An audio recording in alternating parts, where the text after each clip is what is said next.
Hi, I'm Daniel Lucas, and welcome to Book 101 Review. Book 101 is all about the books that I read for the last 40 years. And today I have my special guest.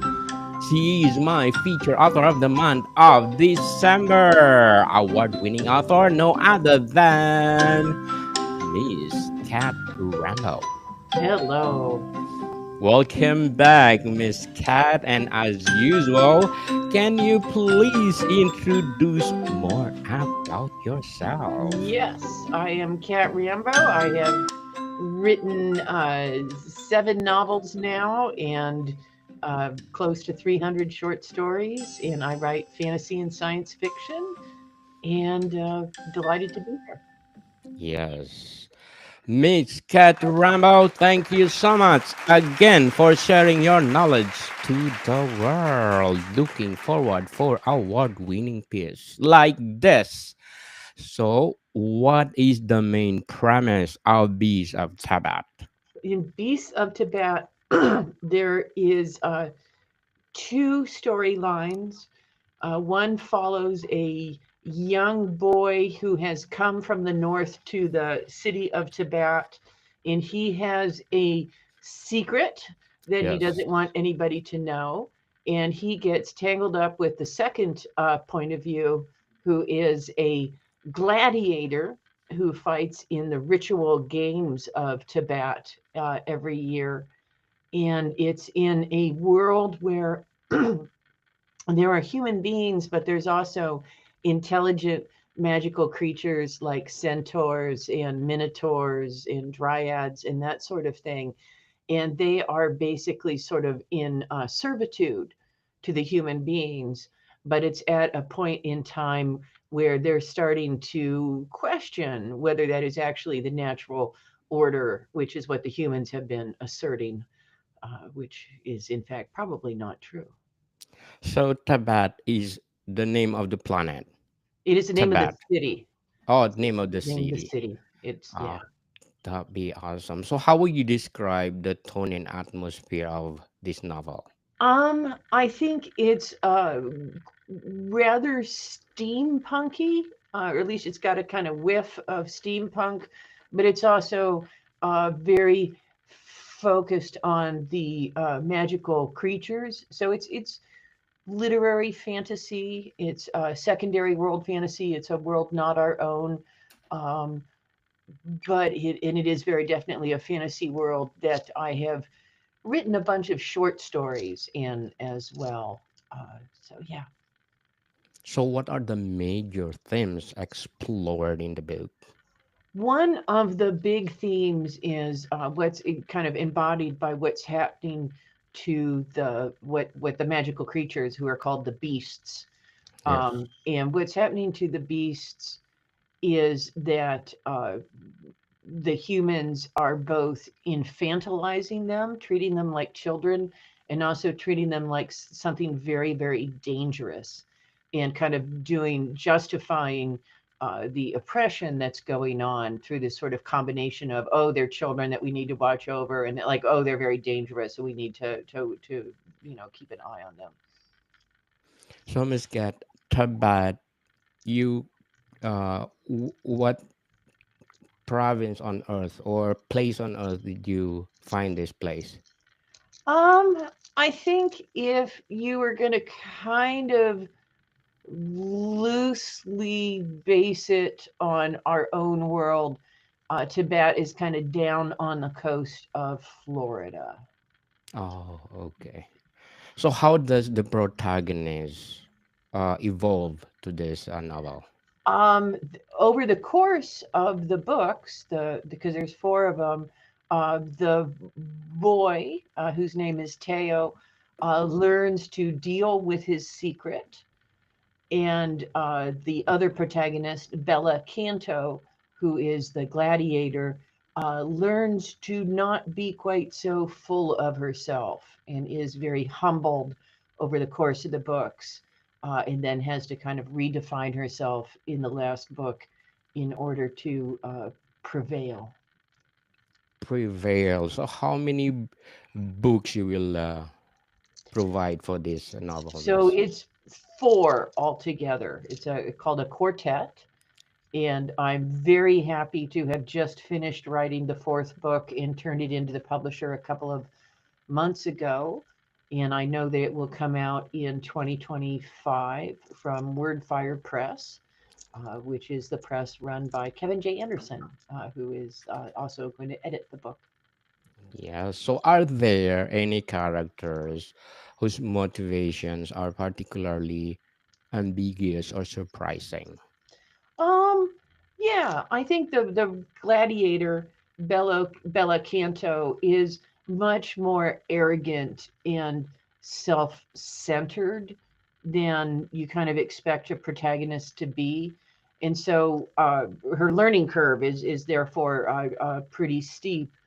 Um, so she is a little bit ambiguous, particularly in this very first book, in that she's very brash, she's very proud of her social station. She's very pleased with herself. She has all these fans and adulation, and she just sort of accepts that as her due. So, how the relationships between the characters reflect the societal dynamics of Tibet? Well, so with the boy Teo, he embodies it in that he is actually a shapeshifter, Mm. which is a very sort of forbidden and feared thing because they can pass for human, and people are really fear them. So his coming to terms with that. In fact, he's come from his village because he thought that he couldn't change shape, and it's not till he gets to Tibet and undergoes a specific set of circumstances that he is able to change shape. So he really kind of embodies the perplexity with kind of categories of who's a person and who's not a person. And Bella is Bella is one of those people who is privileged by the system and has always sort of unconsciously thought that that was fine. Of course, it is that way. You know, of course, she's the center of the universe, and really has to learn that that's actually not a sort of predetermined position, but a bit more arbitrary. So, Miss Kat, how did you establish the fantastical world of Tibet? How did I what it? Fantastical. Establish the fantastical Oh, world. how did I establish it? Well, it actually came out of a game that I was working with at one point where uh, I and a number of people were collaborating, and each of us were creating a city. And so I created this city called Tibet, and I knew a great deal about it. And I knew that it's a world with two moons, actually with three moons. Mm. I know that it's a seaport.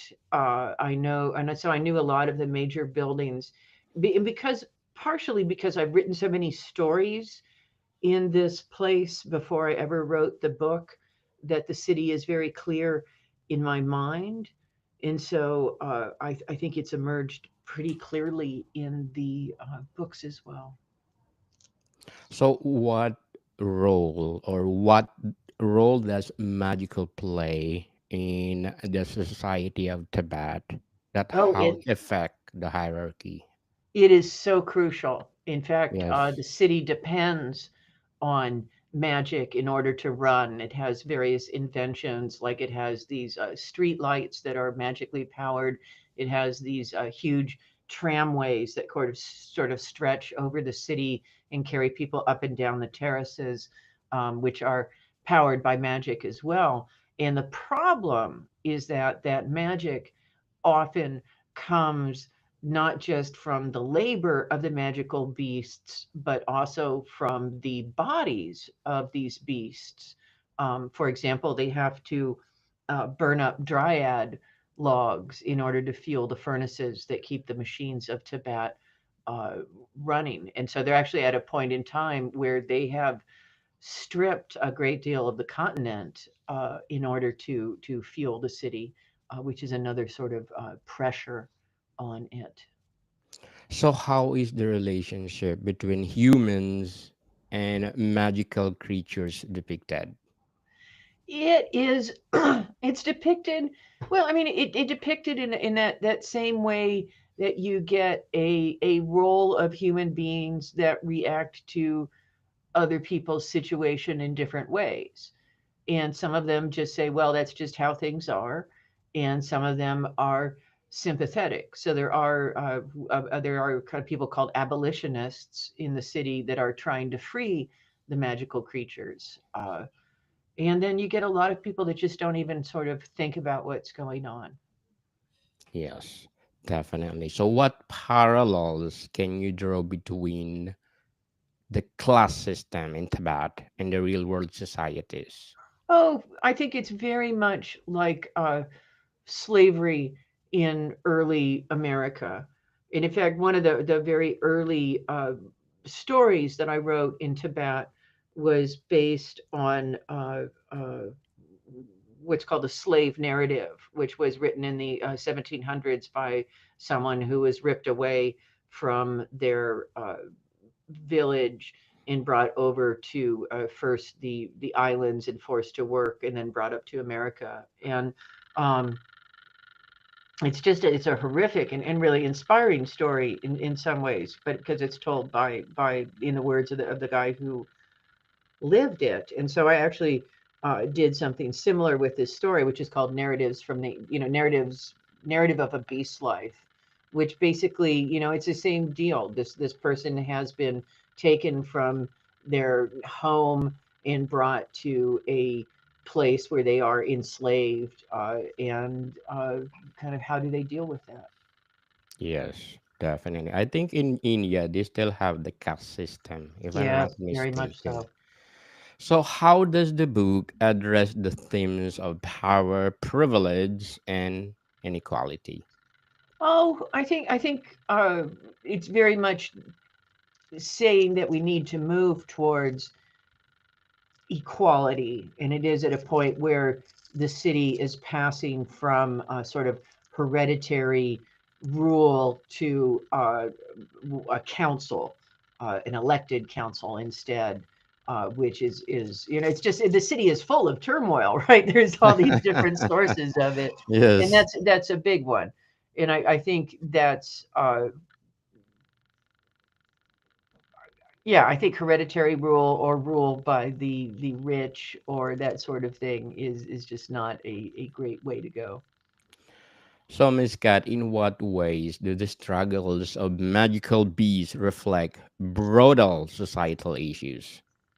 Oh, it's really reflects the attitude, as I said, the attitudes that people have towards oppression, where sometimes we're like, oh, they deserve it, or oh, that's just how the world is, or oh, some other uh, just lack of question as to why that person is has like a shitty life while we or I certainly live a fairly nice life. It's important to think about that.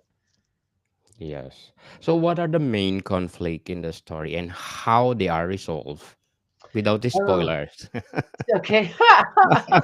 Well, as I said, the boy has come to Tibet, and he has a terrible time on it of it at first. He lives on the streets. He runs into some people who try to kidnap him, um, and he gets beat up. And he ends up running into Bella Canto, who takes him in and it gives him shelter. And then she she ends up in disgrace. She ends up being arrested and thrown into prison. And so then he's kind of like back out on the streets again and trying to deal with the fact that he's become a shifter at the same time. And that's where we kind of leave him at the end of the book of the Mm, Beast of Tibet. While Bella Canto, who starts in this position where she's doing super well. She is this sort of head gladiator in Tibet, and one of the things that happens in Tibet is how long the winter is determined by this gladiatorial battle that happens early in the year. And if the person who is embodying winter wins, then there's going to be weeks and weeks more winter. Whereas if the person embodying spring wins, spring is going to come early. And Bella has been playing winter for literally 2 decades in the games. And so winter has been coming late to Tibet for 20 years. And people are not as happy about this as they could be, particularly the merchants. And so she gets basically, as I said, she gets arrested and thrown into prison, and that is where the thing that happens to her right after prison is how we end Beasts of Tibet. Are there any surprising twists or moments that challenge reader expectations? Oh, what a good question. Are there moments of challenge? Well,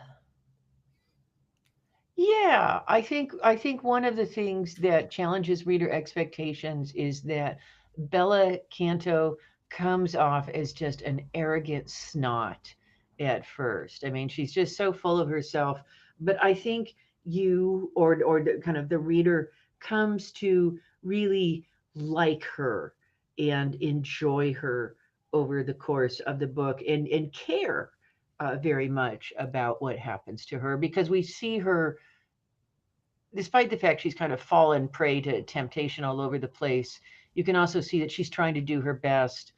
She has students who she's trying to teach and do her best by, and she's not a bad person. She's just a thoughtless person. So, Miss Cat, what does Beast of Tibet suggest about the nature of freedom and captivity?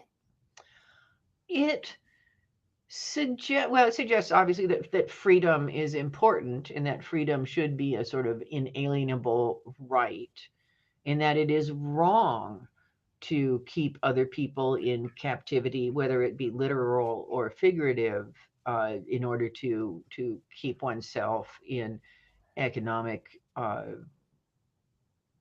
good health. I think in some ways it is the same theme that Ursula K. Le Guin's short story, "The Ones Who Walk Away from Omelas," is about. Kind of this idea of what do you do with this fact that sometimes beautiful, shiny societies depend on bad things. Yes, bad things. So, Miss Cat, this will be our last episode for Yes, this month, and yes. we want to ask you again, what will be your advice for those aspiring writers out there? Well, I would say, for one thing, this is sort of the motto of my school is writers just frickin' write. So you don't worry about whether you're writing something publishable or not. You write and you get into the flow and you get into the habit of writing and you produce something, and then once you have written something, you can always make it better. You can always learn to edit. But kind of getting in the habit of writing in writing, if you're going to be a writer, you gotta be writing, is I think pretty important. Yes. Right, right, right, people. Right, If you right, have right. the passion to write, share to the world. Who That's it. knows? You That's will it. be Cat Rambo in the future. Award winning author. Come on, Oh yeah, people. yeah, So yeah, please, we encourage you to write, write, write, and share to the world. yes, yes. And again, for sure, what will be your short and long term goals in writing? Well, I've just been going over at least the short-term goals, because I do every year. It's the end of the year, so I kind of look at the last year and I kind of try and figure out what I want to do in 2025. And I have two books that I want to write, or at least get a good chunk of. One of which is the fourth book in the space opera, the "You Sexy Thing" series, and that's called "We Are Family." And so I've already got some ideas for that, and I've started drafting that. And the other is that I want to finish.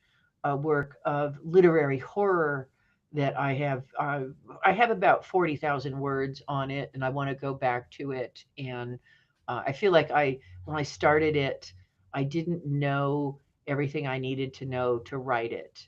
And I feel like now I've got a much better sense of how to write it, and I'm really excited about that one. So that's my 2025 goal.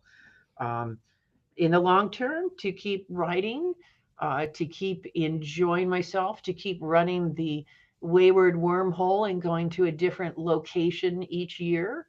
Going to Barbados, I think I might have mentioned already this year, which is going to be Yes, exciting. that's awesome. Um, yeah. And so, yeah, I just having a good time. I'm enjoying writing and I'm enjoying teaching. And I want to, long-term goals is also to see my students continue to do fabulously and eventually take over the world. Yes. Be become Miss Cat There we Rambo. go. There we go.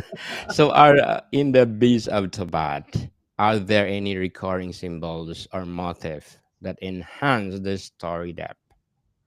Um, Yeah, I think that certainly the armor that Bella uses for winter kind of is very symbolic also of all the sort of layers she puts between herself and other people. Um, there's a whole bunch of griffins, and griffins I think are often kind of a motif associated with the city. There's griffins of various sizes throughout the book. Um, and there are the moons keep showing up. The moons are incredibly important. Very important, like our moon. That's it. That's it. So Miss Cat, to sum up our discussion for today, Mhm. how are loyalty and betrayal explored through the characters' relationships?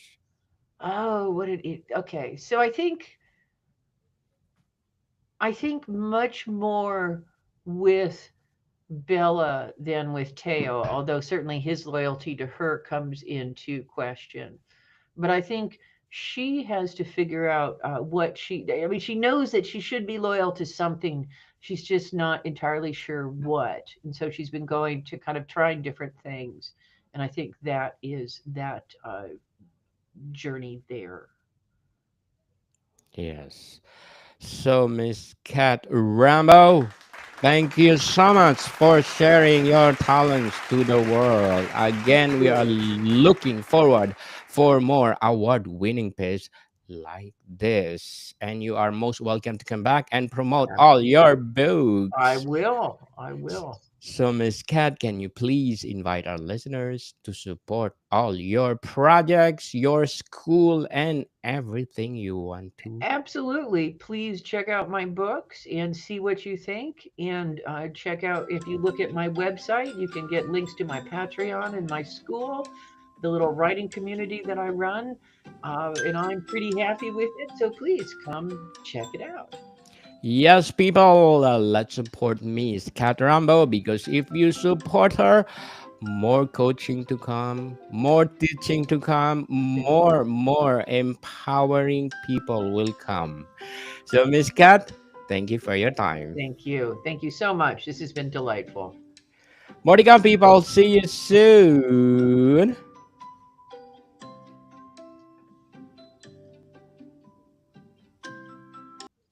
Again, Miss Cat, from the It bottom was of my fun. heart,